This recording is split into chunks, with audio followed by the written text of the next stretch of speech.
नमस्कार, તમે જોઈ રહ્યા છો ભારત અખંડ ન્યૂઝ 24/7 સત્ય કી ખોજ में। વલસાડ જિલ્લાના ઉમરગામ તાલુકાની સરીગામ ઔદ્યોગિક વિસ્તારમાં કેમિકલયુક્ત પાણી મોટી માત્રામાં છોડવામાં આવતા લોકોમાં નારાજગી જોવા મળી રહી છે। સરીગામ વિસ્તારમાં ગુજરાત પોલ્યુશન વિભાગની કચેરી હોવા છતાં અહીં વારંવાર આ પ્રકારની ઘટનાઓ બને છે, પરંતુ તપાસના પરિણામે શૂન્ય રહે છે। હાલની ખુલ્લી ગટરોમાં વહી રહેલા કેમિકલયુક્ત પાણી અંગે જીપીસીબી તપાસ કરી પગલાં લેશે કે કેમ તે હવે તપાસનો વિષય છે, પરંતુ હાલ ઉદ્યોગોને પ્રાધાન્ય આપવામાં આવતું હોવાના કારણે અહીં લેવામાં આવેલા પ્રદૂષિત પાણીના સેમ્પલો તપાસ દરમિયાન મિનરલ વોટર બની જતા હોવાની ચર્ચા છે।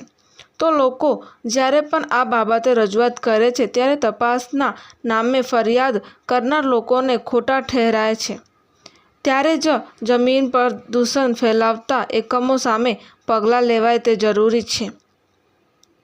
તમને આ ચેનલ પસંદ આવે તો લાઇક, શેર, સબસ્ક્રાઈબ કરો। ધન્યવાદ।